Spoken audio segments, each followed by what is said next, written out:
office. You're all here to talk about the 2020 census preparations, which are now in their final stages. We are now in the critical stages of the rollout and administration of the 2020 census. Unfortunately, as we discuss the funding needs for fiscal year 2020, we seem to have more uncertainty than I have ever seen at this point in the decennial cycle. That is almost entirely the result of the decision to try and add an untested citizenship question to the form. While we wait for the Supreme Court to rule on the legality and constitutionality of that addition, I am deeply concerned that the Bureau remains unprepared for and unwilling to admit culpability in creating this situation. In particular, I am worried that the Bureau remains seriously unready to administer a census that includes a citizenship question. I have heard little of any plans to address community fears in immigrant communities about what this information is used for. You're only studying the impact of the question this summer, when it will be too late to adjust outreach and communications. The communication strategies based on the results. Your budget request of $6.149 billion for the 2020 census is inadequate and does not include funding for a contingency fund previously requested by Secretary Ross. I'm not sure if these decisions are yours, Director Dillingham, but it is apparent that the White House and the Secretary have little interest in a fair or accurate census. In other words, the fix is in. I realize, Director Dillingham, this mess is not entirely your fault. After all, you were not confirmed when the decision was made to add a citizenship question to the decennial form, and you report to the Secretary of Commerce, who instigated this political farce in the first place. I have no doubt about your desire or the desire of the thousands of Census Bureau employees to administer a census that is accurately reflects how our country has grown and changed. But you have been dealt a very bad hand, and you are being forced to administer this census at an extreme disadvantage. Today, I hope we can hear about the Bureau's preparations for next year, what challenges remain, and how the Bureau will react when the Supreme Court rules on the validity of the Secretary's process for changing the decennial census form. This committee stands ready to help you in every way possible. And our questions today are designed to highlight our concerns and our community's needs as you move forward. We hope you and your staff are paying close attention to these concerns. This is, of course, something that is on everybody's mind in many communities throughout the country. I can tell you that in mine it's a big issue, and it is everywhere. And it's on the mind of many people in Congress. So I hope that we all pay attention to today's hearings, both here and afar, because this issue still has to be resolved, and we need a fair and accurate count. And with that, let me turn to my friend, Ranking Member Adderholt, for his remarks. Thank you for yielding, Mr. Chairman, and I too want to welcome all of our witnesses that are here to the Commerce, Justice, Science Subcommittee today to testify regarding the 2020 census. It's difficult to believe that we're just now 11 months out from Census Day, April 1st, 2020.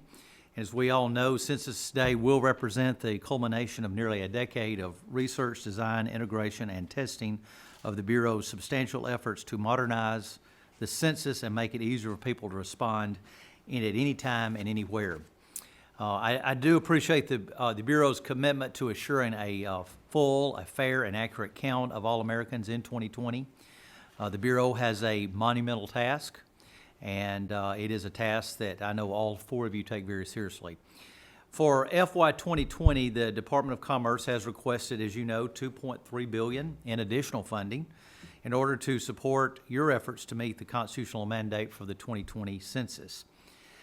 This subcommittee must examine, therefore, whether the funding requested for FY 2020 is adequate to meet your needs, both anticipated and those arising under different contingencies. The ambitious but worthy effort of converting to an internet-based enumeration has required much research, planning, and coordination, not to mention the scaling of complex systems to make sure they can handle the massive amount of data that comes with counting more than 300 million people. I look forward to learning today as we have this hearing about the key indicators of your readiness, such as the 2018 end-to-end test, the status and nature of your communications campaign, the onboarding activities well underway this year. And finally, I'd like to say a few words about the topic I know that there's a lot of concern about by a good number of people. And let me just add, I know a lot of good people disagree on this issue, but I will say I do believe the federal government does have a compelling interest in collecting primary source data on citizenship. By law, the Census Bureau cannot disclose anyone's response or share data from which an individual can be identified, and that goes to even other federal agencies. The law, in my opinion, and what I understand, is very clear on this. A person's response that they are not a citizen does not provide the government with any reliable information about whether they are lawfully present in the United States. There are some who would like to turn this into some kind of campaign of fear surrounding this question, but I really think this can be a situation about education. I look forward to hearing about the census effort to mitigate the skepticism and the lack of awareness associated with every decennial census, and expect to hear that equal focus will be afforded to all segments of the so-called hard-to-count populations, including the lot who live in my home state of Alabama. Many of them lack broadband internet service. A lot of them have rural addresses. And there's, of course, quite a few that distrust the federal government, and it might result in an undercount. So, Mr. Chairman, thank you for holding this hearing, and I would yield back. Thank you, Mr. Adderholt. Now it is my pleasure to introduce my chairwoman, the chairwoman of the full committee, Ms. Lowy of New York, for her remarks. Welcome. Thank you, Chairman Serrano and Ranking Member Adderholt, for holding this important hearing.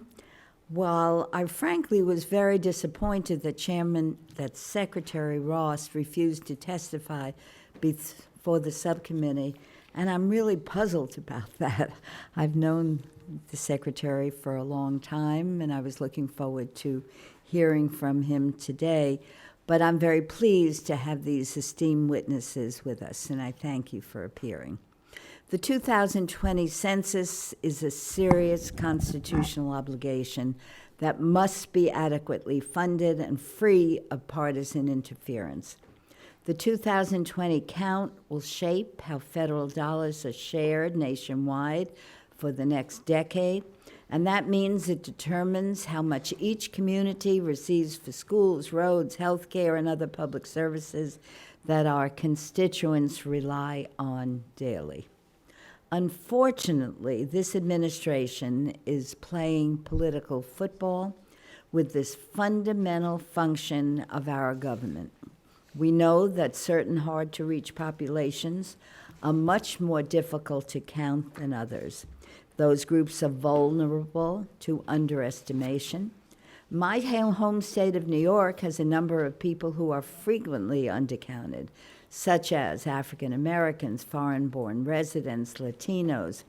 Part of the beauty of New York is our diversity, and we must do everything we can to ensure an accurate census count. Underfunding the census puts New York communities that need funding most at risk of losing more than $73.3 billion. On top of funding issues associated with the census, this administration's decision to include the citizenship question is frankly highly offensive, and as multiple federal courts have held, unconstitutional. It is an unnecessary addition and a clear attack on immigrant and other minority communities. Frankly, it must be stopped. Congress and this committee should work together with the Census Bureau to protect our most vulnerable communities, and I look forward to a productive discussion today that highlights ways we can preserve the sanctity of our democracy and best represent our constituents. So I thank you very much, Mr. Chairman. Thank you. Director Dillingham, you are now recognized for 5 minutes. Please try to keep it to 5 minutes, and you have our word that every word you wrote will be on the record. Good morning, Chairman Serrano, Committee Chairwoman Lowy, Ranking Member Adderholt, and members of the subcommittee. Thank you for inviting me to be with you today. We appreciate your strong support for the Census Bureau and its work. We are deeply grateful to Congress for funding our programs. We are highly confident that the budget request for FY 2020 supports the operation of a complete and accurate count of our nation's population. The budget request has $7.2 billion in total resources. It includes $1 billion in carried over funds. The request represents a $3.3 billion, 88% increase from FY 2019. Of that, $6.3 billion is for the 2020 census. The rest is for other programs, including data processing, dissemination, data releases of the economic census, census of governments, and a collection of monthly, quarterly, and annual data, including the principal economic indicators, the American Community Survey, and other economic, demographic, and geographic programs. In FY 2018, you provided advanced funding of nearly $1 billion, allowing us to continue our 2020 census work during the funding lapse, and we thank you. Funding certainty will continue to be a vital need. Presently, we are on schedule, on budget, on message, and on course to complete the biggest and best census ever. We and our partners are excited and committed. Our mission is to count every person once, only once, and in the right place. And with your support, we will accomplish this mission. We have made a number of major improvements, including better technologies for canvassing and enumerating, new options for responding, the internet, the phone, as well as the paper, more language assistance, customer assistance phone centers, more partners and partnership specialists, a sophisticated and expanded media campaign, and advanced IT safeguards and privacy protections. These successes and time-tested operations increase our confidence that we can conduct a complete and accurate census within the budget. During the 2018 end-to-end test, which was our dress rehearsal, we successfully tested and deployed census operations and systems. The results, including the self-response rates, exceeded projections. The systems worked efficiently, enumerator productivity rose about 50%, respondent information was securely encrypted and processed. Confidentiality is a core part of the Census Bureau's culture. It requires response data to be used only for statistical purposes. Those working with the data take a lifetime oath not to share confidential information, including with law enforcement. Unlawful disclosures subject violators to fines and imprisonment. The Bureau has decades of success in carrying out this responsibility. IT security enhancements and preparations for 2020 are underway. In-field address canvassing begins in August. Our communications contractor team includes leaders in advertising and multicultural subcontractors with experience in reaching everyone. We are recruiting trusted voices from communities to motivate people to respond. We are hiring 1,500 local partnership specialists, double that from the last decennial census. We plan to establish a record 300,000 partnerships. Communications and partnerships encourage everyone, especially the hard to count, to respond to the census. We plan to reach undercounted children, areas with limited internet access, rural and remote areas, hard-to-count groups, and households lacking English proficiency through online and phone assistance in English and 12 other languages covering more than 99% of all households, plus materials in 59 languages. We are committed to reaching the hard-to-count populations and have answered the committee's request as to how this might be expanded. In closing, I'm pleased to testify with the Government Accountability Office. We consult closely with GAO on key risks and steps to mitigate them. We have closed about 2/3 of the GAO recommendations. We have action plans for the others. We value GAO input and engagement and encouraged by recent progress.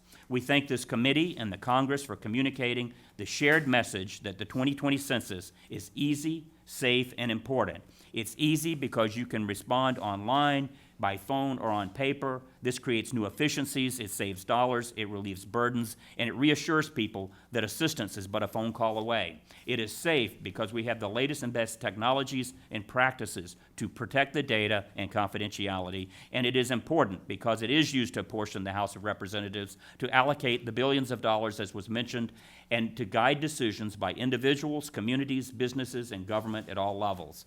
Finally, we commend the members of this subcommittee and the full committee and the Congress for your interest, support, and valued partnership. We look forward to working together. I'll be happy to answer your questions. Thank you. Director Goldenkoff, you are now recognized for 5 minutes, same rules or same request. Try to keep it to 5 minutes, and we'll include everything in the record for you. Sure. Thank you. Chairman Serrano, Chairwoman Lowry, Ranking Member Aderholt, and members of the subcommittee. GAO is pleased to be here today to discuss the Census Bureau's readiness for the 2020 head count. As you know, in recent years, we have identified a number of operational, IT, cybersecurity, and other challenges that raise serious concerns about the Bureau's ability to conduct a cost-effective enumeration. In February 2017, we added the 2020 census to GAO's list of high-risk government programs, and it remains on our high-risk list today. My remarks this morning will focus on two such challenges: implementing design innovations aimed at controlling costs and developing reliable cost estimates that better account for risks and inform annual budget requests. My colleague, Nick Marinos, will then discuss the challenges the Bureau faces in implementing and securing critical IT systems. The bottom line is that as the countdown to Census Day grows short, the Bureau has made important progress toward mitigating some of the risks facing the census, and we are encouraged by the Commerce Department and the Census Bureau's leadership commitment toward carrying out a cost-effective enumeration. Still, the Bureau estimates that the census may cost as much as $15.6 billion, which is a $3 billion increase over the Bureau's original estimate, and significant operational uncertainties lie ahead. For example, with respect to design innovations, to help control costs while maintaining accuracy, the Bureau will use new procedures and technology for 2020, including greater use of automated data collection methods, administrative records in place of data collected by enumerators, verifying most addresses using aerial imagery and other in-office procedures rather than by going door to door, and allowing households the option of responding to the census via the internet. These innovations show promise for controlling costs, but they also introduce new risks, in part because they have not been used extensively, if at all, in earlier enumerations. As a result, testing is essential to ensure that key IT systems and operations will function as planned. However, citing budgetary uncertainties, the Bureau scaled back operational tests in 2017 and 2018. Without sufficient testing across a range of geographic locations, housing types, living arrangements, and demographic groups, operational problems can go undiscovered, and the opportunity to refine procedures and systems could be lost. Another risk factor is the reliability of the Bureau's 2020 life cycle cost estimate. In August 2018, we found that although the Bureau had taken steps to improve its cost estimation process compared to prior iterations, it still needed to implement a system to track and report variances between actual and estimated cost elements. The Bureau plans to release an updated version of the cost estimate sometime this spring. To ensure that this and any future versions reflect best practices, it will be important for the Bureau to implement our open recommendations. In short, while the Bureau and the Department of Commerce have taken important steps to keep preparations for the decennial on track, additional steps are needed. For example, over the past decade, GAO has made 97 recommendations to help address risks facing the 2020 census. The Department of Commerce has generally agreed with these recommendations and has taken actions to address many of them. However, as of April 2019, 24 of the recommendations have not been fully implemented. Going forward, to help ensure a cost-effective headcount in the months ahead, Continued leadership attention and strong congressional oversight will be needed to help ensure that the Bureau implements our open recommendation, that key components and systems work as required, that preparations stay on schedule, and that management functions follow leading practices. This concludes my prepared remarks. I will now turn it over to my colleague, Nick Marinos, who will discuss the risks facing the Bureau's IT and cyber efforts. Director Marinos, you're recognized for 5 minutes. Chairman Serrano, Chairwoman Lowy, Ranking Member Adderholt, and members of the subcommittee. Thank you for inviting GAO to discuss the Bureau's efforts to prepare for the 2020 census. As Robert mentioned, our most recent high-risk report highlighted a number of IT-related challenges. These included IT systems readiness and cybersecurity. To sum up where we stand today, significant work still remains for the Bureau to address these challenges prior to the 2020 census. Starting with systems readiness. The Bureau plans to rely heavily on IT for the 2020 census, including through using over 50 systems across different stages of census operations.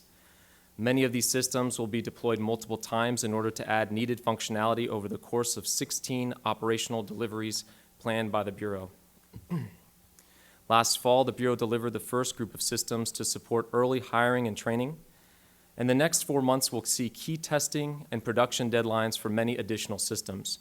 However, our written statement notes that the Bureau is at risk of not meeting near-term system development and testing schedule milestones for 2 upcoming operational deliveries. These include deliveries that support address canvassing, which is intended to verify the location of housing units across the country, and Internet Self-Response, a new innovation that the Bureau intends to rely on for a significant portion of responses to the census. The Bureau needs to closely monitor the risks associated with systems that support these 2 important census activities in order to ensure that they are all delivered on time. Regarding cybersecurity, the Bureau has efforts underway to assess the security of its systems and identify weaknesses that need fixing. To the Bureau's credit, it has established a risk management framework that requires it to conduct a security assessment for each system expected to be used for the 2020 census, and to address any security vulnerabilities identified through the course of testing. We're encouraged that in addition to performing its own assessments, the Bureau is coordinating with the Department of Homeland Security on cybersecurity issues. Through assessments conducted over the last 2 years, DHS has made 17 recommendations aimed at improving the Bureau's cybersecurity posture and strengthening its ability to respond to potential cyber threats. These internal and external assessment activities and their findings are critical, especially since the majority of the Bureau's systems that will support 2020 operations contain personally identifiable information. However, our written statement calls for significant management attention by Commerce and Bureau leadership in order to ensure that security deficiencies are not only identified but corrected. Specifically, we're making 2 recommendations today. The first calls for the Bureau to address its security to-do list in a timelier manner. Recent data indicates that the Bureau has been challenged in meeting its self-prescribed timeframes for taking corrective actions for security weaknesses, including those it designates as high or very high risk. Resolving identified vulnerabilities within these timeframes can help reduce the risk that unauthorized individuals may exploit weaknesses to gain access to sensitive information and systems. The second recommendation calls for the Bureau to improve its process for tracking and completing corrective actions in response to DHS's assessments and recommendations. At the present time, the Bureau has yet to fully establish such a formal process. The bottom line is that the security assessment efforts conducted by DHS and the Bureau itself will only be as valuable as the security fixes that the Bureau fully implements. In summary, we're running short on time before key census operations begin. Moving forward, it will be vital for the Bureau to devote enough time and effort to complete IT system development activities and address identified security weaknesses in a timely and prioritized way. Mr. Chairman, this concludes my statement. Thank you. Director Dillingham, as I mentioned in my opening statement, there is a greater degree of uncertainty with regard to the administration of the 2020 census than any decennial census I have dealt with. We're currently waiting for the Supreme Court to determine the legality and constitutionality of the addition of a citizenship question on the 2020 form. But the Bureau has had to continue preparing for the 2020 census regardless. My understanding is that you essentially have two versions of the 2020 census ready to go for printing. However, what is less clear to me is whether your outreach, communications, and partnership activities also have two parallel paths. Question, what is the Bureau doing to prepare for the Supreme Court's decision? Do you have different strategies for deployment depending on results? And can you share those changes with us today? Thank you, Mr. Chairman. I would like to update you, and I appreciate the concerns about uncertainty surrounding the decennial census in some quarters and in the media, et cetera. I can assure you that you asked if we had two different plans. For printing purposes, in the beginning of July, we do. We have two systems ready to go as to which questionnaire will be printed. But after that, we have a process in place and an execution plan that will proceed regardless. Now, one of the issues, as you have pointed out, and as Committee Chairwoman Lowy has pointed out, is, well, what about, there could be a question on citizenship in there, and how might that impact? And we're conducting a study this summer. The results will be available in October for just the purpose of operational needs. So as a result of doing a survey of 480,000 households, half with the question and half without, that will better inform us as to any particular needs for deploying our resources. You mentioned how we're preparing for the census overall. We have an extensive campaign that I'd be glad to brief you and other members of the committee. But one element that I want to bring to your attention is our communications plan and our integration with partnerships. We're going to deploy twice as many partnerships into the communities, particularly the hard-to-reach communities, and our targeting messages with the campaign will be to reach the hard-to-count populations. So we have a number of subcontractors creating messages specifically for the hard-to-count populations.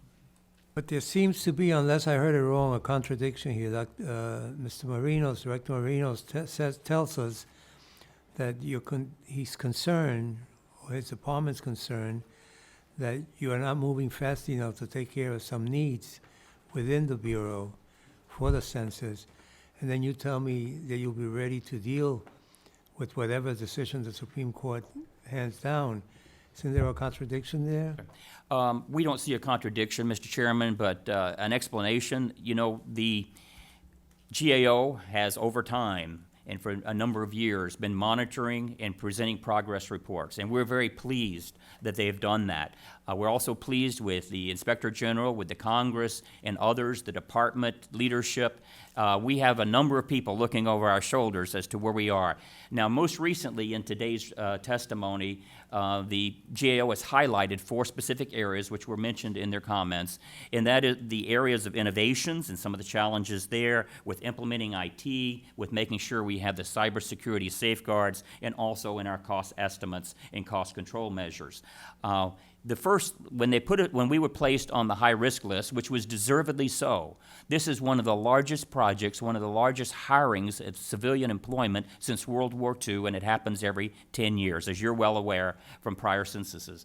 This is a mammoth operation. It deserves special scrutiny, and it deserves the resources that are needed to get the job done. So yes, we're on the high-risk list. I expect we will be on there until we complete this census, and every census will probably be on the high-risk list. That being said, the 5 areas of improvement the GAO previously pointed out, with the leadership, with the capacity, with the action plans, with the monitoring, and with demonstrating results, they say that we have made substantial progress, and on the leadership, they said we have met those needs. Now, today, we're still focused on continuing needs. The 4 that I pointed out with the innovations, this will be the most innovative census by far. It's a sea change from prior censuses. We will be collecting most of the information during this census electronically. That is a major change. It has always been on paper. A substantial amount will still be on paper, but we are collecting information by the internet, by phone, and our enumerators will have electronic devices. So it will be more efficient, and there will be challenges, and there are challenges. We are meeting those challenges. We have identified more than 26,000 tasks as a part of this census with tens of thousands of relationships. Nevertheless, we monitor on a weekly basis more than 100 of those critical tasks and activities. And we do color-code it, as Gio points out, some are in yellow, and actually we have sometimes some in red. So that is a process by which we look at all these important tasks.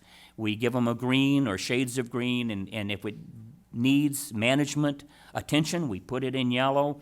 And if it's more than 9 days late, and this has been going on for several years, we put it in red to make sure we get the people and the resources assigned to that particular need. So we're very pleased. We're going to be busy. We're going to be fulfilling these needs. We're going to continue to make progress up until the completion of the census, but there's a lot of work yet to be done. That is correct, Mr. Chairman.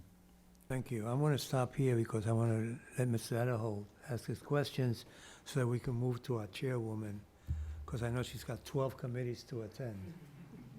Mr. Adderholt. I will refer to her if she needs to. I know she's got a lot of committees to go to, so go ahead. You are so gracious. Bipartisanship at its best. Oh, my goodness.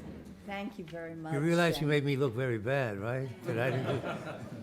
I really do appreciate it. Thank you very much. Oh, you don't have a clock. I was saying I'll make sure I stick to my time. Thank you again to the panel for appearing before us, and this is really so important and very exciting to know what you'll be doing electronically. I hope that a great percentage of the people can understand how to use the electronics you are offering. I want to get back to the citizenship question again, because as a career statistician, and you are an expert, you must be concerned that Census is asking the citizenship question, which has not been asked of the entire nation in nearly 70 years. Are you worried?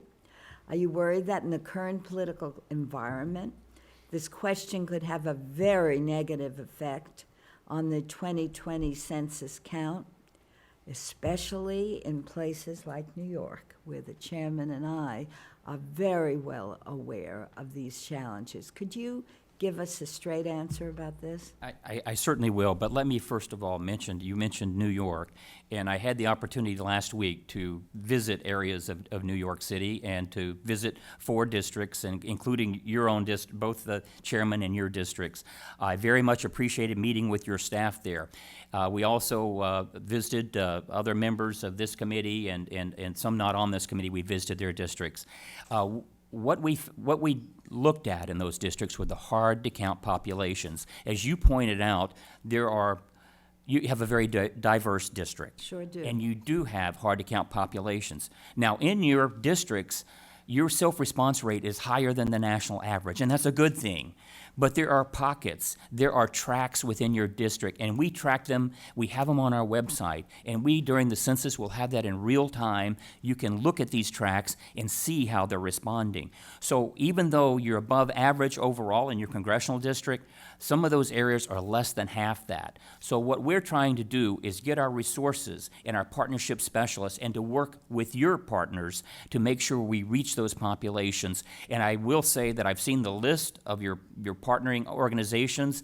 The chairman has, I must say, the longest list so far, but it's changing daily. And one member who's not on this committee was so pleased with the length of her list that she said she may be speaking with you for a healthy competition, and we would welcome that. But we cannot perform this census without these partnerships, without the people from your communities in New York City and other jurisdictions. They're the key. So we're going to be partnering with them and partnering them in many different ways. On the citizenship question, part of that is really the manifestation of concerns is, will it reduce the response rate? And will we perhaps not be able to count everyone? We are designing some of the best media campaigns, some of which are located in New York City, at least the national headquarters, know those communities. We have some of the subcontractors that know the various communities, and we will have partnership specialists from those communities. And where the English is not the primary language, they will be speaking those languages. So yes, we have a plan in place, and yes, we intend to carry it out, and we're focused, laser focused on reaching those hard-to-count populations, such as in your area. So if a population feels particularly that the question causes them concern, we want to address it, and we want to address it as soon as possible and right out front. And we're going to do that to a large extent through our media campaign. We need everyone to understand that the census is easy to complete, that it's safe to complete. We do not release any information except aggregate data. We release numbers. So should be no fear among individuals completing the census, because at the end of the day, we have aggregate numbers for geographical areas. But I interrupted that point because I'm really puzzled, and this is a serious question. Yes. So if you have a building with 20 apartments in it, and the person who's helping you, you said you're dealing with all kinds of people, know that in 50% of those apartments, they're not citizens. Okay, but they should be counted for the census, but they're not citizens. Is there going to be a process where someone says, look, okay, 10 of these apartments, they're not citizens, who are they?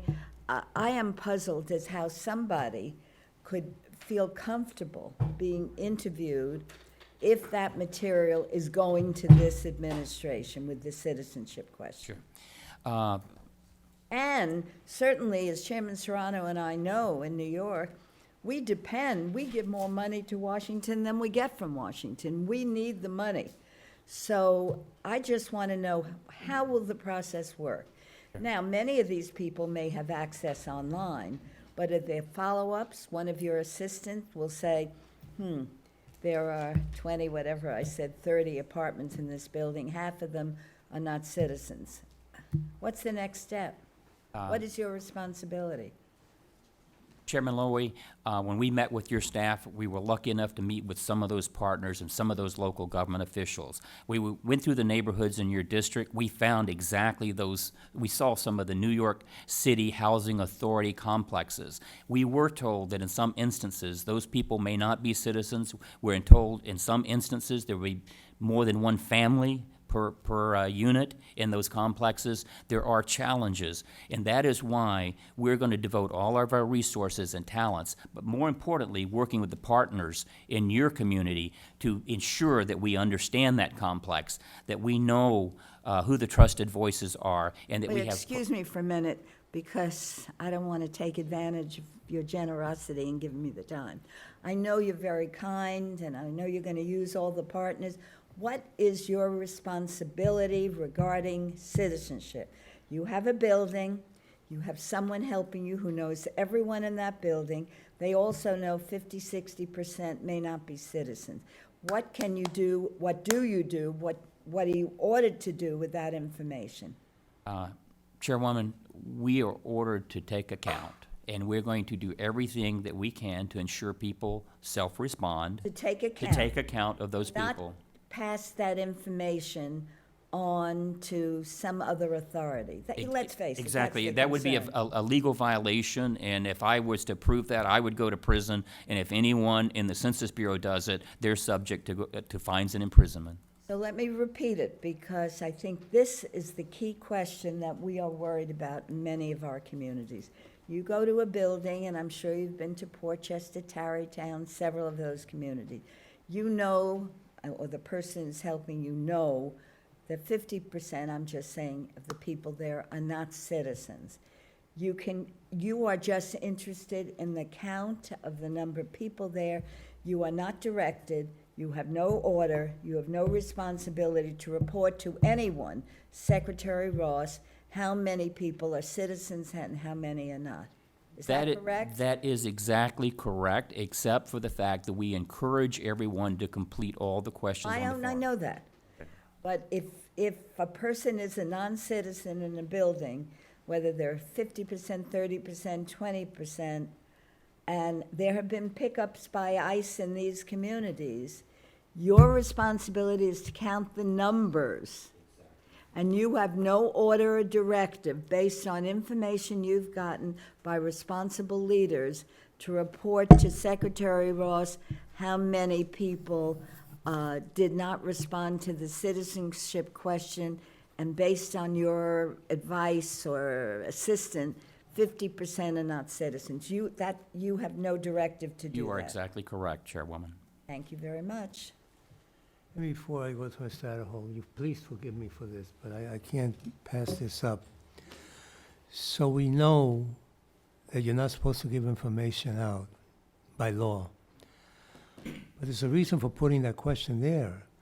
On down the line, you'll give us a lot of information about who we are as a people, what we look like, where we come from, how many of us were born overseas, how many were born here. Why do I fear that at some point you'll also say, and X amount are not citizens, and X amount are undocumented, which you were not supposed to do in the Constitution, regardless of what the court does now. They may have to rewrite that part of the Constitution, which just count the people amongst the states, nothing else. So you're telling her, and this, I want this on the record again, and then I'll close, that you have no instructions, the Census Bureau, to take citizenship question information and pass it on to the administration or to someone else. Mr. Chairman, that is exactly correct. Thank you. Mr. Thank Adderhold. you, and thank you, Mr. Chairman. Thank you for Director Dillingham and Associate Director Smith. I'll direct this question to y'all. Unfortunately, about 80% of the 24 million American households don't have reliable, affordable, high-speed internet that live in rural areas. And it's easy for individuals who reside in cities and suburbs to overlook the fact that many of our rural communities, particularly in my home state of Alabama, still lack broadband internet technology, whether it's to educate their children, expand their businesses, whatever the case may be, and not to mention to respond to a census. Can you talk a little bit about what you're doing to really concentrate on those rural areas where there is no internet technology, and how you can make sure that you have those accurately counted? Ranking Member, thank you for that question. It's an excellent question. We do have special plans for rural areas, and we consider them part and parcel with the hard-to-count areas. So if people, residential areas do not have much connectivity, we have a separate process that by which we process the collection of the data. And that is that we have a process where, in the first instance, we have about 5 contacts we make with these people by mail, and but we will send out in the first instance, if connectivity is low, we will send out a letter and instructions along with the census form. So in the other areas, in the other 80% of the areas, we typically wait to the 4th contact, because we encourage people to go online or get on their phone and to answer the census. But we do it in those areas, those special areas, where we provide the form up front, and then again on the 4th contact, we give them the form again. But in addition to that, we also are educating the people and notifying in the correspondence and through our partnership specialists, as well as through our media, that they can make a phone call. And in many of those areas, they have access to phones, or they know people who do have access to phones. So they can answer the census by phone. And then finally, we have the non-response follow-up. So if we don't get responses by the internet, if we don't get responses by phone, if we don't get the written responses, then ultimately we do send people out, and they will knock on doors. That's the more expensive way of getting the information and contacting them. So we expect that people that with limited connectivity that we will reach, we will collect much of that information electronically regardless, but we will encourage and we will do the follow-up needed to make sure we reach them. Well, all of us as members, we talk to groups, constantly, whether groups from our constituencies that are here in Washington, or we're back in our districts that are talking to different groups. What can we do to help in this regard? Not just in regard to those who don't have internet, but just in general.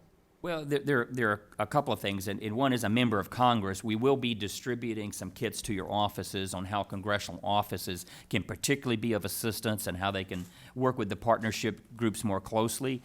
But most importantly is really the public message that completing the census is easy. You got 3 ways now, very easy. If you do have the internet access, you can do it by phone, or you can do it in the traditional written form. So that's the first time. This is the first time where most of the information that we will be collecting is going to be collected electronically and stored and transmitted electronically and protected electronically. But the easiness is a very important message. The safety, particularly as the chairwoman and as the chairman here has pointed out, there's a concern about possible fears in the community. We want to make sure they understood. The dialogue that we just had is that this information is protected. Only for statistical purposes will it be used. It will not be shared with other agencies. And their identities, the confidentiality, will be protected in a number of ways. In some ways are brand new ways with the latest technologies that we might discuss with you later, but it's easy, it's safe, and then it's important. We also want to encourage, the theme of this year's campaign is shape your future, start here. So you will see that in the creative media, commercials, you'll see it in print, hear it on the radio, you'll see it in the social media. Shape your future, start here. So we're encouraging people to know, and the stakeholder groups understand how important this data is. We're going to need to reinforce that message that it's in their interest, it's in their community's interest, it's in their group interest, community interest, and many of the partners that we have are spreading that word. We're working with the libraries across the nation. They're going to be assisting. They're going to make their computers available. So in some of those areas that may be more remote, there's usually at least a library in those areas, and the libraries of America are going to be our partners. So there are a number of ways we're going to reach those people, encourage, and the message that I would leave is, again, the simplification, easy, safe, and important. And that's kind of the theme that we're reinforcing. You mentioned these kits that you're going to be distributing to members of Congress. When will those be available? My understanding is within a matter of weeks. It could be a month or two, but I will be checking into that. I've asked that question, and it will be in relatively short order. This summer you will. And again, these kits will help us do what now? They will help congressional districts to help organize, work with the partners. They will also tell you more about what we have online and on the website, how you can track your districts, and you will know the tracts that are hard to count populations. So you can just go right online and see that in my district, I have these tracts that where the self-response rate is lower than my district, and you can make special efforts in those areas. But our partnership specialists will be working with you on that, and our media campaign will be devoting resources directly to that. And I understand this is the first time that the questionnaires for the census will be electronic and not paper. Is that correct? Well, you have the option. You have the options. You can certainly do it by paper if that's what you'd like to do. But historically, it's always been paper, That is right? correct. That is So this correct. is the first time that it The won't first be. time the internet and the phone will be Has used. there been any discussion about backup on paper, so for when this in the future is studied, when it is released? Of course, eventually, after how many years is it that you can, 70 years or 72 years. 72 years? You know, obviously, we're seeing results from 72 years ago now. But this will be very important to look back for historical reasons. Has there been any that this will be backed up on paper? I'm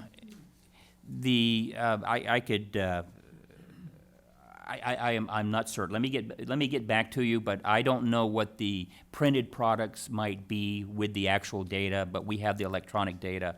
I haven't been briefed exactly if we're going to be storing that information in another Yeah, the form. reason I asked that, in 72 years, I have a feeling the electronics they will use then will be different we use today. And Exactly. so I think it's I'm thinking from a historical standpoint now. I not can from- assure you, no, the Census Bureau, as the nation's largest collector of data and information, will have ways that people will be able to access, and even the electronic data will be able to access. But let me ask our CIO if he may have some other insights on this. Okay.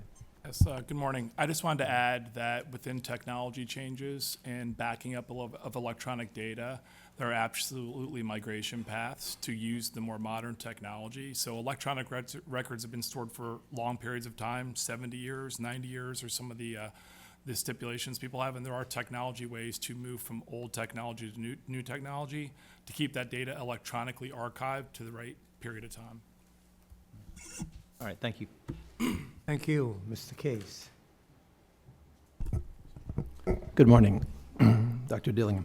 Can I follow up, please, on my committee and subcommittee chair's questions on citizenship, but not only citizenship, because you have assured us that information will not be shared. And I take by that you're referring to individual information. However, the census does report its results. That is correct. And so therefore, if you ask a citizenship question or any other question for that matter, ethnicity, income, there is a report, a public report of that information. So there will be a public report, I would assume, at some level on, if a citizenship question is on the census, of where people are or are not citizens, correct? We will have aggregate data that it sometimes will be geographic. That is correct. Okay, and so my question then is, how granular is that aggregate data? Do you report down to the tract level, or do you report lower than that? And where I'm obviously going with this is, okay, fine, you talk about the individual data not being available. However, at some level, there's a pretty good interpolation of the data reported to make inferences as to some level of specificity, and I'm wondering how specific that is and what the policy judgments are behind that specificity and the consequences. Congressman, that's an excellent question. And things are changing in that regard. There is an interest, and there are some people, particularly researchers and others, that want the most granular data possible. And we collect data by the blocks, we aggregate blocks, and then we have tracks. One of the new protections we're putting in place as a result of our research was that we do not want in the future people with great computer capabilities and with other data sets to try to match the data and try to figure out and identify individuals.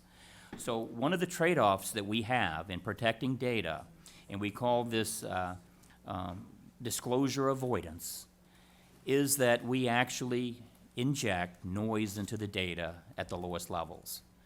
So that data at the lowest level, perhaps at a block level, will not be accurate at that level.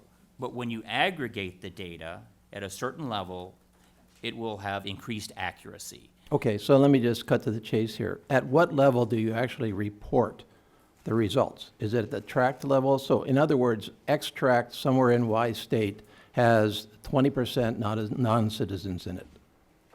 What level is that at?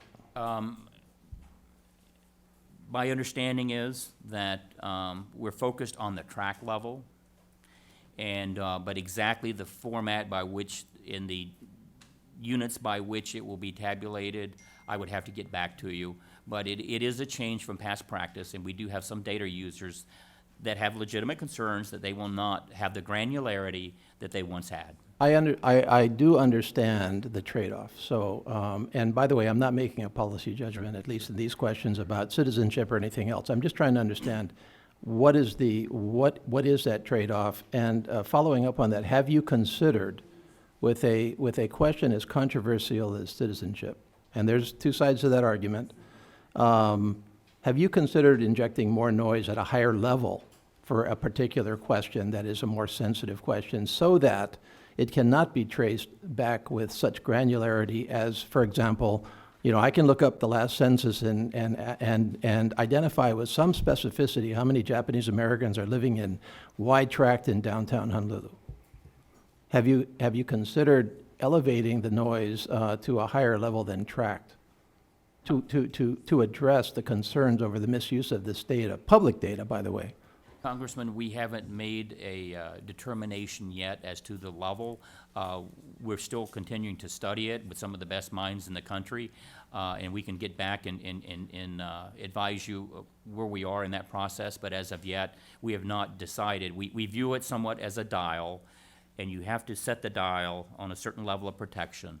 And the intent here, and the reason we're doing this, and employing the newest and best techniques from high-tech industry and from academics, is just for that purpose of protecting people for any question, identifying individual answers to those things. But we will have aggregate data for some geographical area that will reflect answers to the questions. Okay, thank you. Ms. Roby. Thank you, Mr. Chairman. Gentlemen, thank you for making time to be with us this morning and speak before this committee. Of course, as been said, I'm sure multiple times in my absence, we're almost exactly 1 year to the date from the next year's census. And I'm sure you're aware Alabama's a state that has some concerns that we could potentially lose a congressional seat, which has more than just the obvious implications. And as you can see, and even though you've already talked to my colleague from Alabama, you have two of us sitting up here this morning. And so I just want to highlight the census and its future outcome further. In the 2010 census, Alabama did not do as good of a job as we could for accounting for all of its people, especially our youngest population, children below the age of 6. But particularly in rural communities. So we have to make sure that that's not the case again in next year's count. And I know Mr. Adderholt already talked about the issue of rural Alabama, rural America. And my understanding is that there will be a strong focus on advertising and the use of social media platforms to get the word out regarding the census. But you need to know rural America doesn't always have access to social media platforms because they don't have access to broadband, which is going to be a challenge in order to make sure that folks are aware of what's going on. So I just want to give you the opportunity to talk about what methods do you have to build in to make sure that these rural areas get the message, and particularly those that may not have access to the internet or to social media platforms. What's the plan? Thank you very much for that question, Congresswoman. And I do note there is a joinder of interest with the other member here in this area. So we had a previous discussion on the rural areas and some of the challenges. You correctly point out that the undercount of children is a major concern. That's a hard-to-reach population, hard-to-count population. And we're doing a number of things, both nationally and locally, and working with our partners. I have meetings this afternoon, as a matter of fact, with the Annie E. Casey Foundation in Baltimore, who has been leading in this area for making sure we remedy the undercount and potential undercount of children. We're working with partners everywhere, the medical community, the pediatrics associations. Just on Sunday morning, the deputy director was over in Baltimore at the Pediatrics Association meeting, and they're very interested in what they can do. We have statistics in school programs where we're working with the educational communities. We're trying to educate from a variety of perspectives, particularly the households, the importance of counting children. And it is, using that population, it is very difficult. There are non-traditional family structures these days, and sometimes very, without any intention whatsoever, we're getting an undercount because the children may be with the grandmother or a trusted family friend, and they may not consider them their children, so they don't count them. So we are training our enumerators, and we're training others to make sure we get a complete count, particularly with the undercount problem with children up until age 5. That's a particular concern. But there are other communities, and certainly the rural areas, as we mentioned, we're going to use all the media that we can, the radio, et cetera. So even though the television coverage may be limited in some areas. We want to use radio. We do use the social media, but as you say, if the connectivity is low, we have to have other ways to reach them. We do that through our partnerships. So we have an integrated campaign with our media and our partners. So we have double the number of partnerships. We will have partners in every state. And there will be partnerships, numerous partnerships, reaching every congressional district. And when we send out the toolkits and stuff, it'll explain this in greater detail. And just lastly, and I appreciate your answer, and I hope you'll keep us posted on any additional developments there. But Alabama and other states across our country have been beaten with hurricanes and tornadoes and other powerful storms. There's been flooding throughout the Midwest and fires throughout California. So what is the Census Bureau doing as it relates to make sure that those displaced from their homes as a result of a national disaster are being included in next year's count? Again, Congresswoman, that's an excellent question. I know there's particular interest with Puerto Rico, and we have special procedures we're going to implement where we reach and we verify the address physically. Someone will go to those residencies, they will verify the address, and they will also leave information for completing the census, including the census form. So we call that update leave. So that is where we have people that actually go to every address. There's such an area in Florida. There's one in California that was subject to the terrible fires in California. And should something else occur between now and or during the collection of that information, we will have that resource available. Okay. Thank you. Mr. Chairman, I yield back. Thank you again for being here. Mr. Christ. Thank you, Mr. Chairman, and thank the panel for being here today. Appreciate your cooperation. Dr. Dillingham, do you agree that the key to an accurate and successful census is making sure every single person is in fact counted? Absolutely, that's our number one goal. And do you agree that minority, immigrant, low-income, and rural communities tend to be some of the most difficult to count, but that those communities often have the most at stake in the census, since the data is used to distribute federal resources and support programs? Congressman Christ, we consider the hard-to-count population our number one priority, and we're going to be working and targeting those populations. And one of the benefits, as was pointed out with our innovations, is now we can take the capacity to respond to the census directly into that community. They don't have to leave the community. They don't have to go to a bricks and mortar office somewhere else in the city or somewhere else in the area. We want to reach them directly and through their internet, through their telephones, et cetera. We hope they'll be able to answer. We'll encourage them to answer, working with our partners from wherever they are, whenever they want to. Are you going to dedicate additional resources for that purpose? We have doubled our partnerships.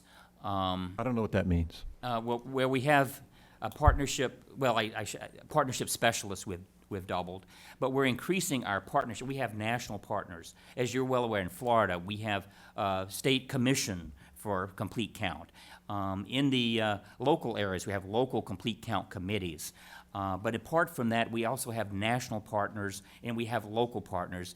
And we envision more than 300,000 partners.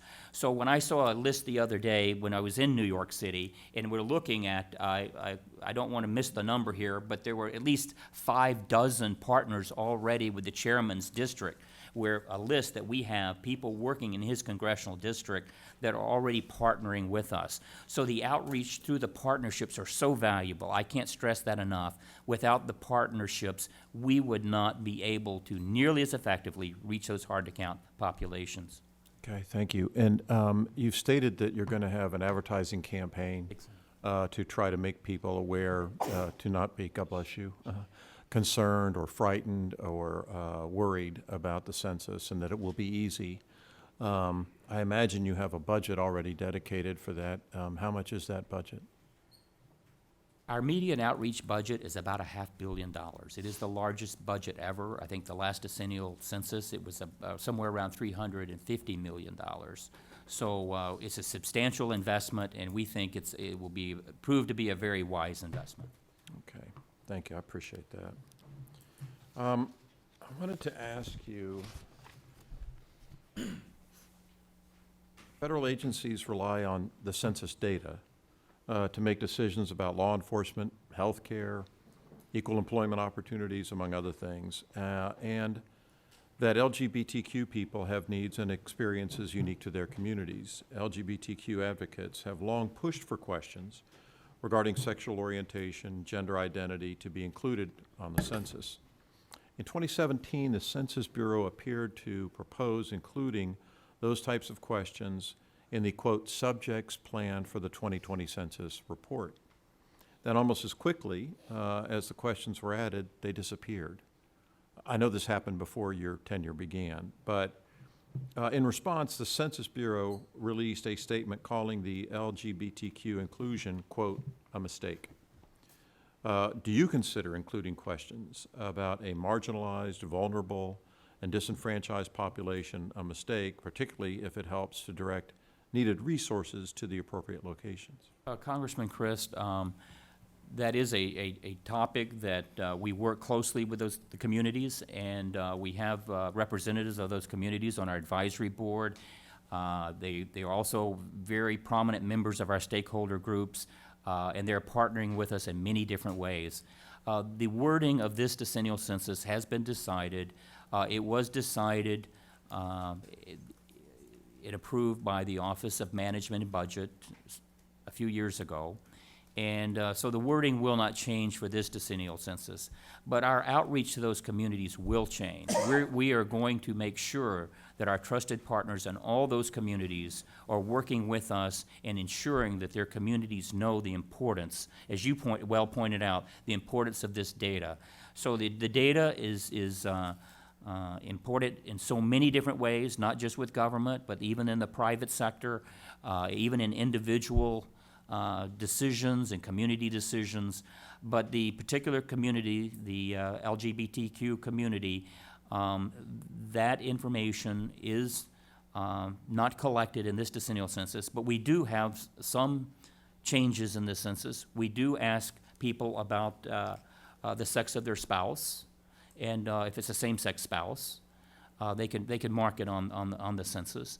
So, but that doesn't resolve the issues of the future about where might the wording go. I can tell you that we have a number of people that are studying this. We will continue to study this. We will continue to work with those groups, and we will look at options and certainly consider in the future how those questions might be asked. Thank you, sir.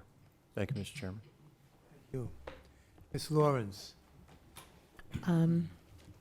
Director Dillingham, you were in Detroit recently, and thank you. I very much appreciate that visit and appreciate your attending that function. And I appreciate you being there because the concern that we have as one of the hard-to-count communities, and as my colleague have said, being one of those communities that need the most. During your visit, you were talking about the questionnaire assistance centers. I want to know my question is, how many locations will there be? How many staff hours will be devoted? And do you have a plan yet to roll those out? And when can we expect to receive the plan? Congresswoman, first let me express my pleasure with the meeting in Detroit. I learned so much about Detroit. I learned so much about the hard-to-count areas. Saturday morning, we went on tours of the hard-to-count areas in Detroit, along with the city officials and partners. We learned so much. Detroit has unique residential needs. There's much being done in Detroit, particularly the revitalization, but in those neighborhoods, Detroit, as you well know, is more than 140 square miles. It's Yes. lost more than 1 million in population. It has lost population in every census since 1950. With the manufacturing that kind of dried up in Detroit, it created unique challenges in those neighborhoods. And we saw those challenges, and we're very pleased to see the partners and appreciate them educating us to those challenges. Detroit is, you could argue that every city is unique, but Detroit, going through a bankruptcy, et cetera, is a very unique city situation. Now, the hard to reach populations there, and it gets back to a sort of, if I have a theme here, It is we want to take the capacity directly into those communities. When I went through the districts, relatively new districts in Detroit, we saw civic centers that were vibrant. We saw areas where people got together. There were still active churches and houses of worship in Detroit. And we think we need to get the capacity directly to the people in those communities where they can complete the census. And we can do it with laptops, we can do it with phones, and we can do it So with our those partners. community centers will be officially the assistance centers? Well, let me explain that the Appropriations Committees ask us to look at two options, to study two options. Okay. If we had enhanced resources, where would we recommend applying them, and what's our assessment? When we looked at the questionnaire assistance centers, we recommended that we would not be taking action, that it was not feasible, that by the time you go through the process of getting the leases, et cetera, a year-long process, a year and a half long process, it really wasn't as cost-effective as we would have hoped. So we're not going to do that? What we're going to do, we're going to have partnerships and we're going to have resources with every library. All the libraries of the nation will be open for business in helping to explain and helping to assist, including internet use. We're going to have other areas. We have partnership specialists in Detroit. We want to beef that up, and we have the multitude of partners. So, Director, I do want to put this concern. Sure. One of the things using the library, a lot of our public libraries, especially in the poorer neighborhoods, have been closed or have limited hours. They're only open so many days a week. It is important that we create that sense of energy in those communities. Now, I didn't know you weren't going to do the assistance centers, but we need the plan, because for us to be partners in those communities, we need to know where they are, how we support it, and I'm concerned about the time. So we are rapidly approaching, and so we can't be talking about this. They should be identified, and then as a member of Congress, I can monitor and engage and make sure I'm being supportive. So when will I know where you will partner and where they're going to be? Congresswoman, we delivered a report to the committee yesterday. I think, my understanding, it was delivered yesterday in response to the appropriations request on how we could beef up partnerships if additional resources were added. So there is a plan there. But I can tell you we have an existing plan by doubling our partnerships in those communities. But we did submit to the record, it was requested by appropriations, that we present a plan on what we would do with partnerships. And that plan actually, conceptually, I think is very promising for the circumstances and the needs you point out. Again, promising is one thing. I'm very concerned about the presence in the community. And I tell you, I want to see, once we do our work and the funds are approved, I expect a fast turnaround to identify these communities, places where you're going to be. And I can't tell you, this leads into my last point here, is that where are we in the timeline of being effective? Because we are far behind the census that, as a mayor of a city, I was further ahead than I am now. And so I don't want excuses. I don't want, we don't have a plan yet. And then I get the pushback from the community. I get calls every day that people are so concerned about us not being able to do a full count. Congresswoman, we do have a plan. What I was referring to was the committee asked us for an additional plan if other circumstances occurred.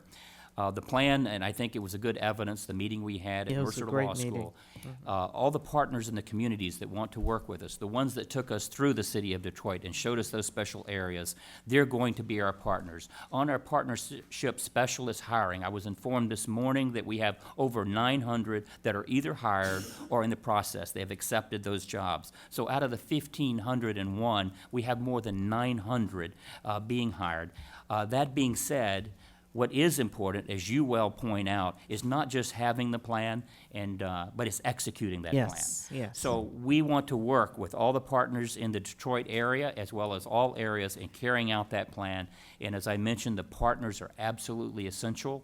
And to the extent that we can better coordinate and assist those partners, the better.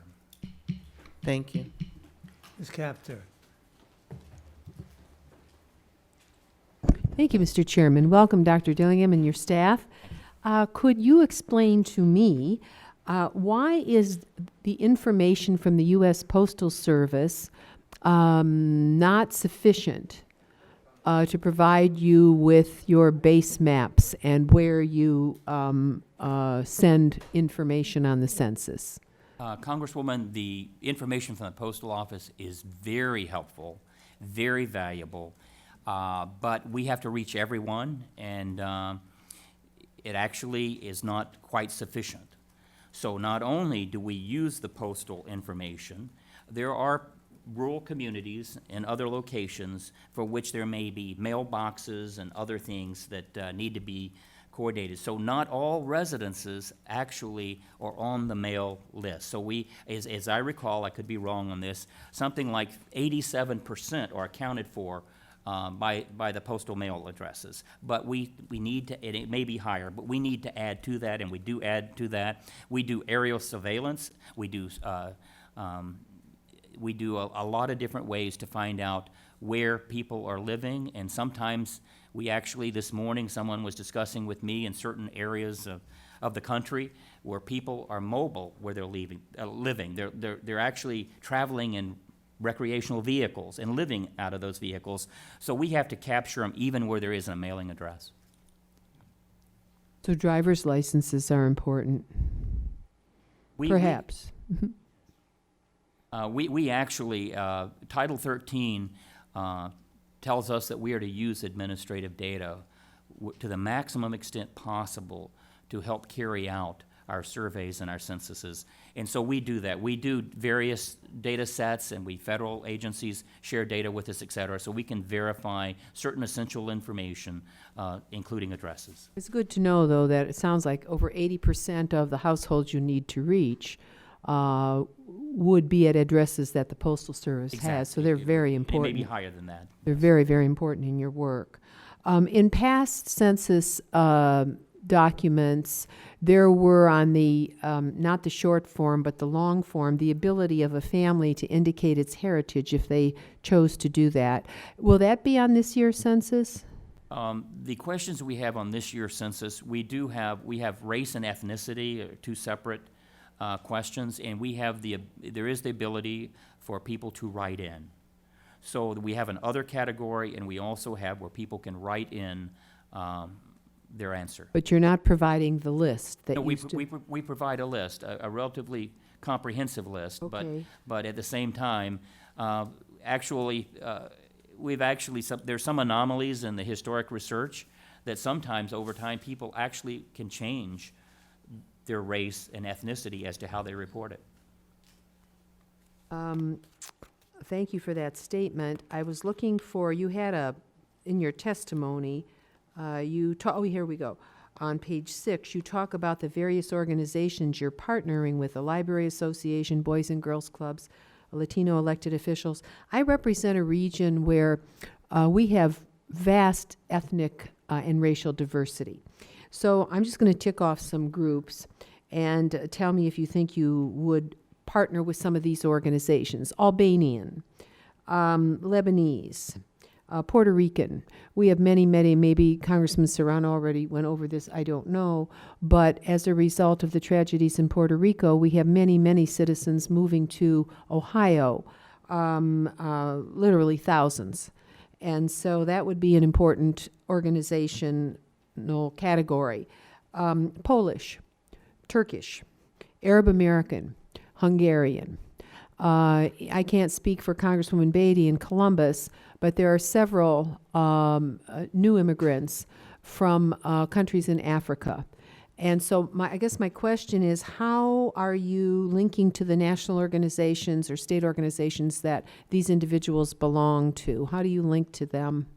Congresswoman, we are doing it in many different ways. Just by way of example, when I was in Chicago, I went to a focus group where we were discussing the census with the Polish community. And in their language. This was a focus group with people that did not speak English but spoke Polish.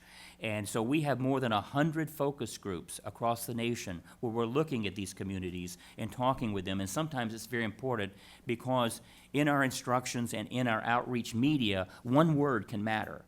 It could be that a translator would want to use this word, maybe with an academic background, but the community may have a different interpretation of that word. So not only in our materials and our outreach, but particularly in our partnerships, we invite all those communities to partner with us. So if there are associations and groups and our partnership specialists actually will be hiring from those communities. We're making every effort that we hire people from those communities as our enumerators as well. So Excuse me, I interrupt. Would you permit the members of the Ohio delegation on a bipartisan basis to give you a list of the groups they're aware of in Ohio? Absolutely, and we Okay. will give you further information how we've engaged in outreach to date, but we would be glad to work with those groups. All right, I thank you. Thank you very much. Thank you, Mr. Chairman. Thank you. Ms. Meng. Thank you, Mr. Chairman, and thank you, Director, and all of you for being here and your service as well. I wanted to sort of piggyback off of what Congresswoman Capter was talking about in terms of partnering with local organizations, especially in these communities of colors, immigrant communities. It remains imperative that the federal government take its responsibility seriously and continue to invest in engaging these hard-to-count communities over the next year. I appreciate you going around the country. I know that you were in New York last week as well, and I thank you for engaging. Wanted to talk about the partnership plan and where the Census Bureau is in its hiring process for partnership staff, and are you on track? Congresswoman, again, that's an excellent question. We did experience some delay in setting up the partnership specialists and bringing them on board. Within a month, we'll be back on track. We had very ambitious goals. As I mentioned this morning, I was informed that we had more than 900 either hired or had accepted the positions. So out of the 1,500, we have about 2/3 that will soon be operational. But we do have already, and when I did do a tour of areas of New York City, including your district, we did have partnership specialists in place in some of those areas. And as a matter of fact, I was in a van and we pulled over to the curb and I spoke for the Region 1, which includes New York all the way through Maine.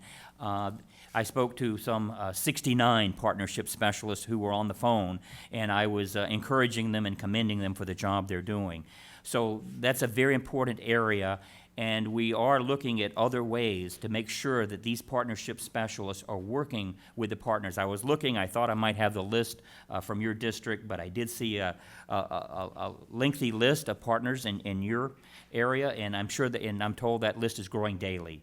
So we appreciate members of Congress that are assisting, and their staffs that are assisting with these partnership efforts. And it is a good way for both the Congress to stay involved with what's going on in their districts, and for these people to express their opinions about the needs and the coordination, et cetera. So we think we know we've devoted more resources to partnerships than ever before. We think nationally, when we combine all the partnerships at the national, state, and local government level and the community level, that we will have more than 300,000, which will be a significant increase over the last decennial census. But bringing on all those partners also creates work. So we will need to coordinate that work and make sure that our partnership specialists are both skilled at it and committed to it, and I think you will find they are.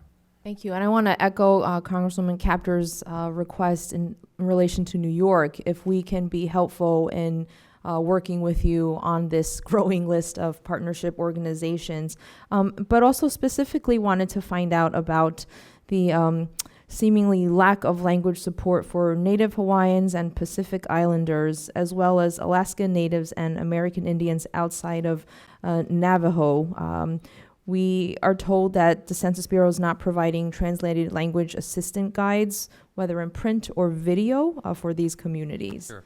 Well, we are in the process of ensuring, and some of the translation services, I'm not sure they're completed as yet, but we will offer the census questionnaire in 13 languages, including English. That reaches more than 99% of the nation's population.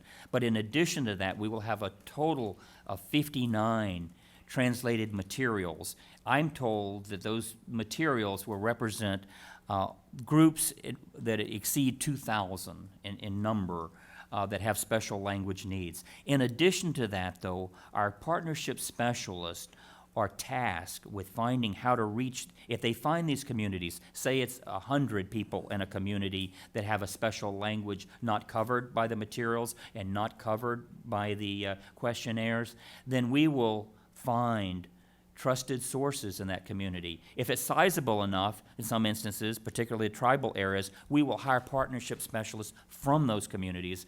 But in the event that we don't have a specialist that has that language, we will find someone with that language skill. And so we have the ability to contract and hire on a temporary basis people with those language skills once we identify them, and that's part of the responsibility of the partnership specialists. Thank you. And I would just quickly ask the last part of my questioning. Last year's hearing before the subcommittee, then Acting Director Jarman confirmed two things. One, that unanswered survey questions were marked as item non-response. And two, not answering some questions on the census survey would not negate the entire survey response, but responses to answered questions would still be tabulated. About 2 months ago, Chairman Serrano and I sent a letter urging you to publicly confirm that full consideration and count of household census survey responses will be conducted regardless of any potential unanswered questions in the form. We're still waiting a response to this letter. Do you know why, or what has the Commerce Secretary instructed officials of the Census Bureau in relation to this issue? Congresswoman, the Deputy Director's observations were correct. I apologize if the committee has not yet received our response.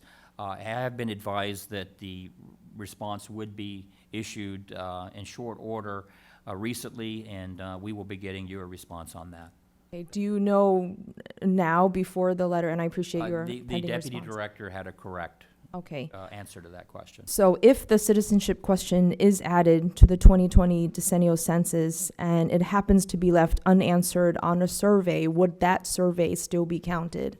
I can assure you that we encourage everyone to answer all questions. Yes. But it is the historical practice of the Census Bureau in all censuses and surveys that we have varying rates at which questions are answered, and sometimes we can detect that sometimes some answers may not be fully accurate.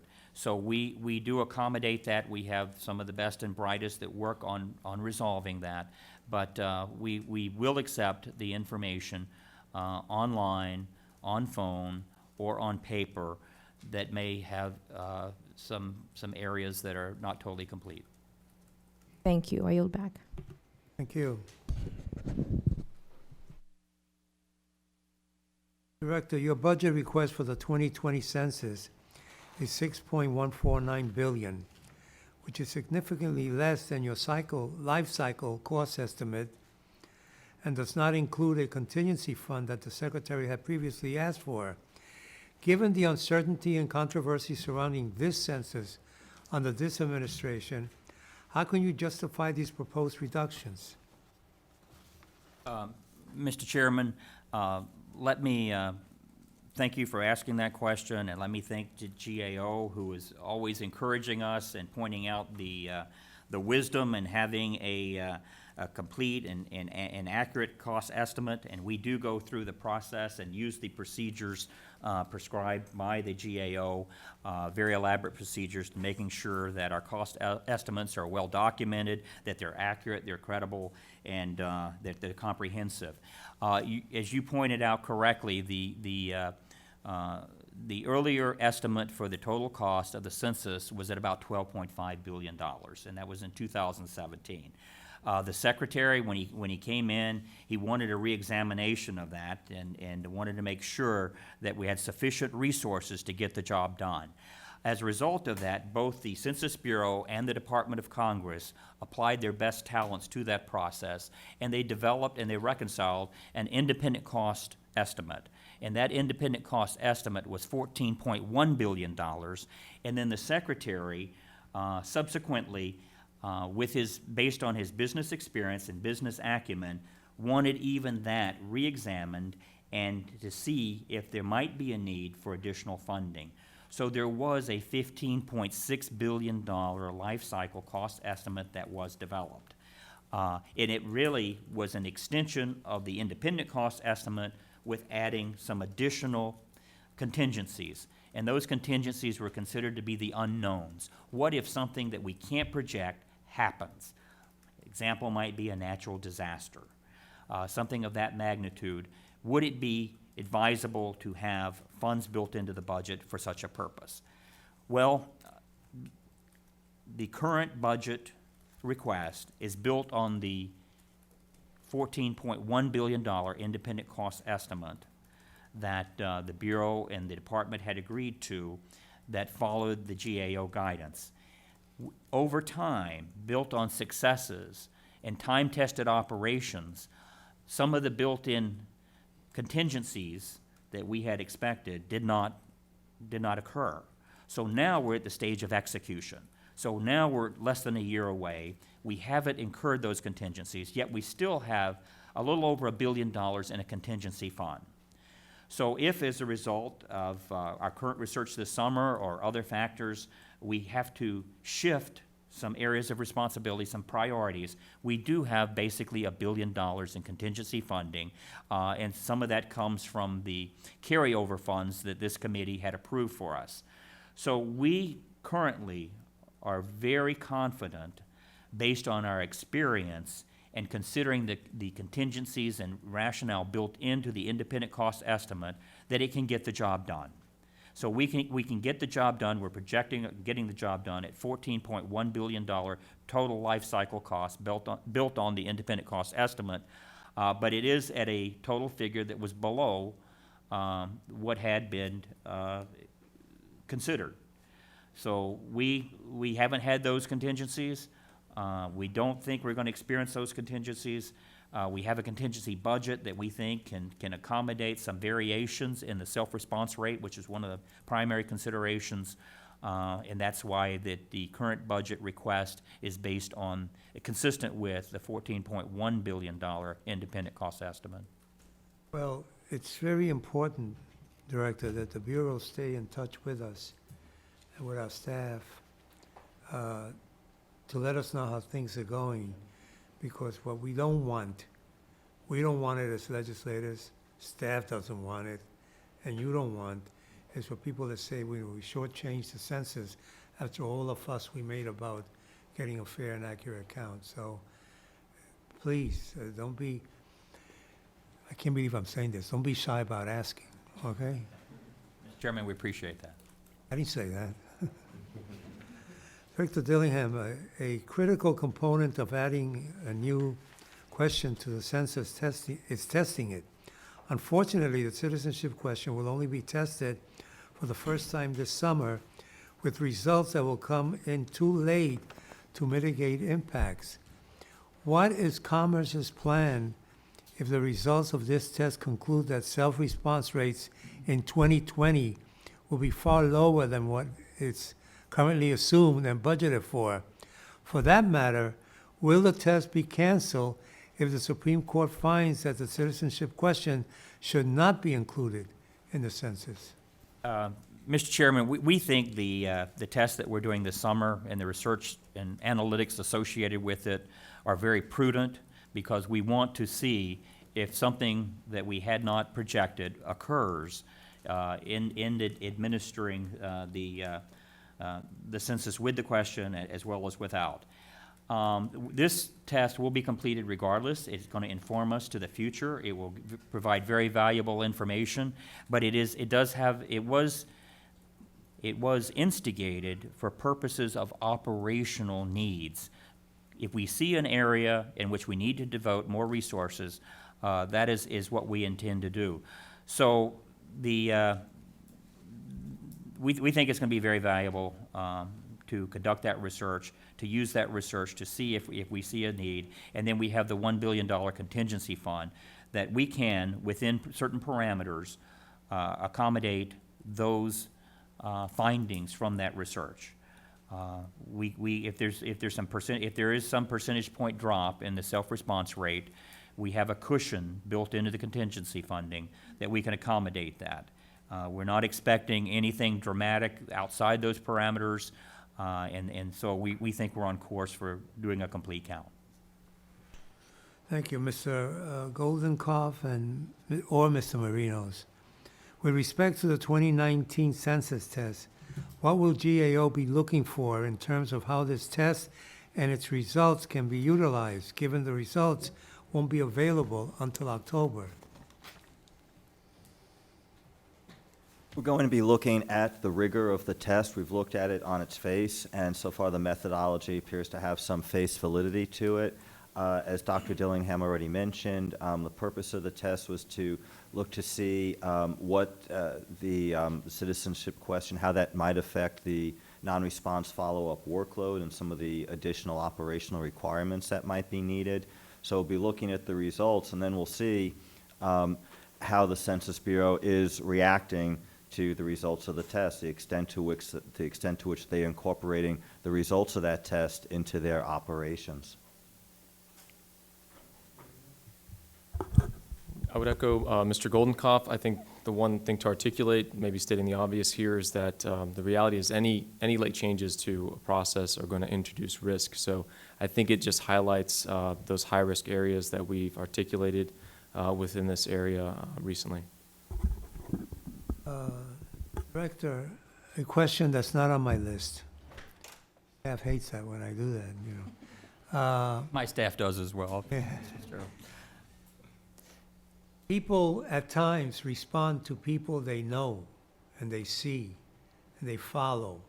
So will you be, in your advertising campaign, or will the people that you hire for the advertising campaign be willing to look at, you know, professional athletes, people in the Hollywood community, you know, Broadway people, just to say, listen, I'm so-and-so and you should be counted? Mr. Chairman, we'd like to brief you on that campaign, where we are, and especially as we have some of the products to share with you. I can say that a lot of thought is going into just that. We do, particularly with some of our subcontractors that are focused on hard-to-count groups and special groups, trying to determine who is the trusted voice for that community. And I am informed in various instances with some of those communities, they have identified people they think are trusted voices. Some might be from the, might have a background in athletics or similar types of, they're well known in those communities. At the same time, we have to be very careful with doing that, because sometimes a public persona, the image or the activities can give rise to unknowns in that area. So it's a trade-off. We're looking at trusted voices, but particularly in administering our campaign at the local level, we want local trusted voices as part of our partnership arrangement. So the mayors that I have visited with, and I will be going to the mayors conference, the ones I have talked with are all on board for partnering with us. But the national figures and those associated with certain communities, we are examining that, and I expect there will be some of that, and particularly people recognizable in those communities. I don't want to get into any of those communities right now because nothing's been finally settled on. Okay. I can tell you, for instance, that in the Latino community, Univision and Telemundo last time, I don't know if they were subcontractors or what, or they took it on their own, But it was a huge campaign where they would, every 10 minutes, they were telling people, count yourself, and explaining to them the importance of it and what it meant, you know, and the fact that that information could not be shared and so on. So, And I think you'll be seeing that again in this decennial census. Idaho. Thank you. Just going back to the budget question that the chairman asked about, of course, the president's budget proposed $7.2 billion for the census for FY 2020, if I'm correct. Correct. And that was a level that's below the secretary's estimate of funding needs as of last year. And as you know, there's a little outside census analysts have said it's too low for the Bureau to complete all its needs in the decade's final year. Can you talk a little bit about that and how I know you mentioned that a little bit earlier, but talk a little bit more about that in light of the fact that there are some that census analysts have said that it's too low. Ranking Member Adderholt, as I said, we are on course, and we're on budget, and we're on schedule, and consistent with the President's budget and the $14.1 billion. That's no guarantee about the future. Something totally unexpected and unknown could occur, and that's what was built into that $15.6 billion estimate. There were certain contingencies. It was a sensitivity analysis that was included that looked at potential increases in wages, perhaps diminished productivity, and perhaps significantly diminished response rates. So the sensitivity analysis, as well as is a category that internally we called it the unknown unknowns, and that was just, in my mind, I consider it sort of an insurance policy if the unexpected occurs. We're down to the wire now. We're less than a year away. We're executing the plan, and we haven't experienced the kind of things that the unknown unknowns as of yet. And we are very, very confident that we're on course to complete a full and accurate count at the $14.1 billion life cycle cost level. So that's kind of where we are, and we are working very hard. We're on budget. Our operations is consistent with that budget, and so that's the budget we're working under at present. And that includes for the 2020 as well. You include that in that as well as. Yeah, well, that is correct. That was for the 2020 census. That's correct. Oh, but for the 2020 request for the. The 2020 request, we have, I think we had a $6.3 billion request, and then we had a carryover of $1 billion. So that made it the 7.2, 7.3 figure. Okay, all right. Let me, GAO, give me your thoughts on the budget adequacy request.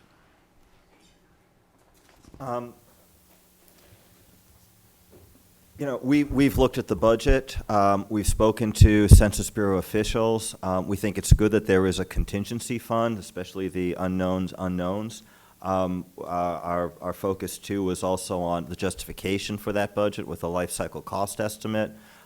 That's been an ongoing challenge for the Bureau to come up with a reliable cost estimate. We've seen some improvements there. So one of the things that we were looking for was the extent to which the budget was actually justified within the life cycle cost estimate. And so now we've seen that, that $14 billion that is baked into the cost estimate, and so that's a good thing.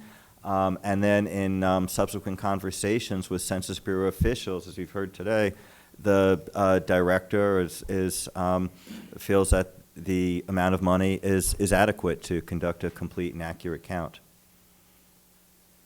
Oh, regarding the census, let me, on my last question, how do you determine where a person should be counted if they're in a transitory location or they're a foreign citizen that's spending some time here in the United States for a period of time? How do you go about in your calculation of trying to count them? Ranking Member, that's an excellent question, and there's an art to it and a science to it. In discussing some of those issues recently with the head of our decennial census, with many years of experience, and I must say that in conducting the census, we're very honored to have institutional knowledge, experience, and history from which we are building. So even though, as GAO points out, we have a number of innovations, we also have a history of what we've done and how we're doing it. So in that regard, the transitory populations, sometimes it may require a judgment call. But if we know people are here on a temporary basis, if they're visiting from another country, if they're a tourist or whatever, we don't count them. However, you can change the information somewhat, and if they're staying here and want to stay here, and the time at which they're leaving is indefinite, and they've been here 6 months or longer, then we're probably going to count them. Where were you on April the 1st? Because you're not giving us any information that you're leaving anytime soon. So a lot of it is a factual determination, and we have guidance and criteria, but that is both a challenge and as I said, there's an art to it that sometimes we have to seek out that information. So one of the determinative factors is their intent to reside. Intent certainly is very important. That is correct. But if they've been here, Say someone is visiting from another country and, Sure. and are here and staying here for 6 months doing a research project, and they're here on April 1st. If they are absolutely sure that they're leaving, and they've been here for, the 6 months bothers me a little bit because that's most of the year. But if it is absolutely certain they're leaving and they know they were So here. they're going to be here for 7 months. Well, I would have to consult with our experts and see how they're doing that, but But they're here just for the purpose of maybe conducting a study. They're and they're doing a study, but they obviously don't want to live in a hotel for 7 months. Sure. One of the things about the census is we're counting the people that are living here. So at some point, we draw lines. Those lines are not, to my understanding and the information I have, those are not solid lines, but they do sometimes require further inquiry as to the nature of their stay, the length of their stay, and what their intent is. So they could be counted then. They could be counted with certain facts are that they've been living here for a significant period of time, and it's indefinite and not sure when they're going back to wherever they're from. Yes. So would they ask that question about their intent to leave? In the non-response follow-up, our enumerators have a series of questions, and they're trained to ask professionally those questions, and then the information will be entered in accordance with their assessment of that individual set of facts. Yeah, because it's a question like this makes your job hard. I mean, It does. I mean, it's because you have people that may be here for a certain amount of time on April 1st, and, unless you really dig down deep into what they're doing here and how long they're going to be here and why they're here, and, there's a lot of... There's a lot to it, particularly when people are, for example, as you're well aware, we have special circumstances when people are in prison or in certain group quarters, and we have different criteria for all that. And as I pointed out earlier, if someone is living out of their mobile home or recreational vehicle, not only do we need to count them, but we need to assign them a location. And so there will be, judgments will be made based on the individual facts of that circumstance. And I've got one more question. You mentioned that you had been to Congressman Serrano's district and met with some folks in Congresswoman Lowy's district and Congresswoman Lawrence's district. What's the chance we'll get you to Alabama? We're working on that, Congressman. We have made inquiries and not yet quite made a commitment as to and check the schedules, but we have asked, and we will be Can we visiting. work with you on that to try to? Absolutely. We'll be Okay. working with your office. Okay, perfect. All right, I yield back. I encourage you as chairman of this committee to go to Alabama. But the ranking member brings up an interesting question, though. People who know me know that it's very hard for me to do one hearing without mentioning Puerto Rico, Frank Sinatra, or baseball. So there are baseball players who come here April 1st when the season starts. They stay here till September. If they're lucky, they go into October, right? And some of them do that year after year after year. Do they get counted here? I understood, and I'm not an expert on the baseball players and the time in which they're in the country, but if here for extended period of time, they're here on April 1st, I would imagine that especially if they're here for the majority of the year, they will probably be counted.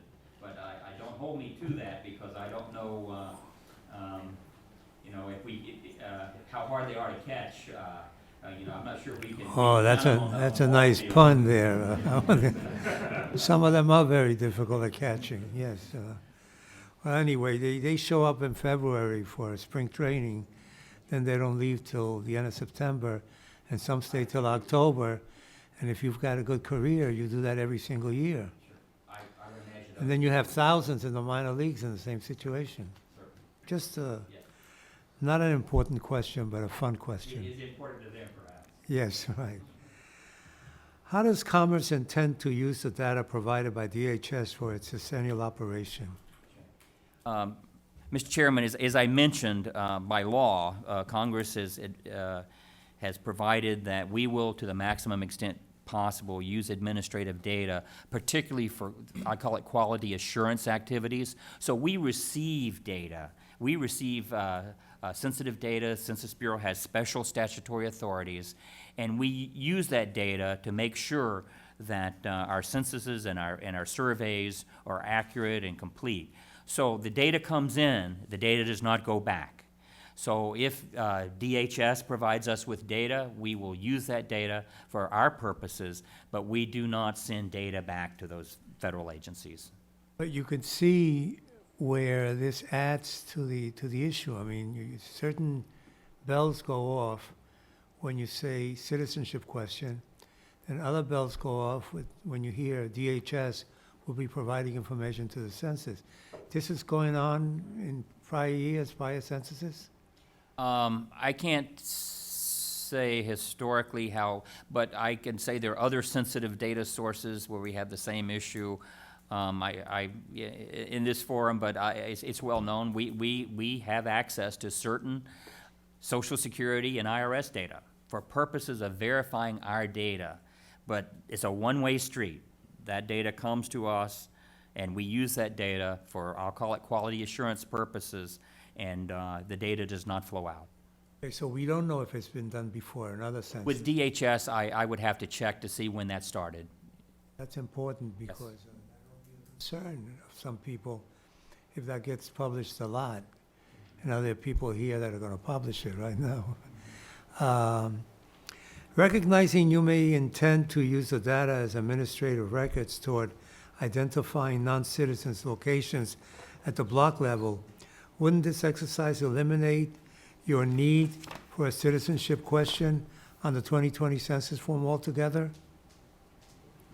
Mr. Chairman, the need and the decision to have the citizenship question is before the Supreme Court, and what we have to do as an agency and what I have to do as the director is not to take a position on the inclusion of that question, and we're waiting for the court to decide the question. Let me just ask something. This will be my last question, Mr. Adderholt, if you have any questions. Something I've asked for a long time, and I've gotten various answers that all mean no. But if you're an American citizen living in Puerto Rico, which is almost redundant if you were born there, right? You don't get counted. You get counted in Puerto Rico, but you don't get counted in the final number as to what the population of the United States is. Now, at the expense of being written up as being anti-immigrant, which God and every reporter knows I'm not, technically, you could be undocumented in one of the states and get counted in the final population number, which is correct. But you're living in Puerto Rico, Virgin Islands, Samoa, Guam, the Northern Mariana Islands, and you won't get counted in the final number. So when we say, for argument's sake, the United States has 350 million people, not really. It's got closer to 356 or 57 because those folks don't get included. Have you heard anything during your tenure there as to Serrano's mantra on including everybody under the American flag. Mr. Chairman, I And have notice heard, how I said it, everybody under the American flag should be counted. Sure. There are people in Europe, as you know, that are allowed to vote in our elections because they're Americans living in Europe. I don't know what that arrangement is. I also understand that they get counted in the census, and yet they're not living under the American flag. Mr. Chairman, I don't want to widen this line of inquiry, but I have been advised that you've expressed concerns with the wording of the question for people in Puerto Rico, how they report their information, and also I'm now apprised that you're concerned about the tabulation of it. Now, on the wording of the question, the information that I received was that the current wording of the question was developed by people that, researchers that were studying it to improve the response, and that in fact it has done that. That being said, with all of our questions, we continuously revisit our questions to see if improvements can be made. And I would say the same holds true for the tabulation of our data. I am not specifically aware, and would be glad to work with you and your staff on your concerns with the tabulation and whether there are ways that we might be able to be of assistance or even to reconsider some of those practices. So we're very open. We're open with all of our questions. We're open with all of our tabulations for areas of improvement, and I'd be glad to work with you and your staff in looking at that. Well, I'm glad to hear you're open, but I think one of the answers we got throughout the years, and I probably shouldn't tell you this, but somebody will tell you, a lawyer will tell you, was as the Constitution says, count people amongst the states, which speaks to the citizenship question, right? People, not citizens. But on the other hand, these are territories. But I'm not sure that when that was written in the Constitution, there were people thinking ahead to the fact that someday you would have territories with citizens living in those territories and people who are born, as I was, an American citizen. I was born no different than someone who was born in New York, than my son who was born in New York. Mr. Chairman, again, we'll work with you on that. I can't promise you that if something has constitutional underpinnings that I'm in a position to change it, but we'll Shouldn't have look and see what we mentioned can that, do. Yes, certainly. Well, Mr. Alaho? I want to thank you for coming here. As you know, we pay a lot of attention to the census. All Americans should. Sometimes I wonder why some folks in some states go out of their way to defund the census and so on when it actually helps them if everybody got counted. I also understand, unfortunately, that some people have problems with people who are not here documented. I don't understand it really, but I understand those feelings that they have. You know, they have them and that's it. I have to deal with that, try to change their mind. But they sometimes forget that those folks get counted, and that means dollars for their state. It means congressional districts for their state, and it means other things. And so we take this very seriously. We want to help you in making the best and most accurate count. We're on your side, notwithstanding our line of questioning or how we ask you about dollars and cents. We want this to work, and we want it to work properly. So we thank you for today. Thank you, Mr. And the hearing is adjourned for the committees.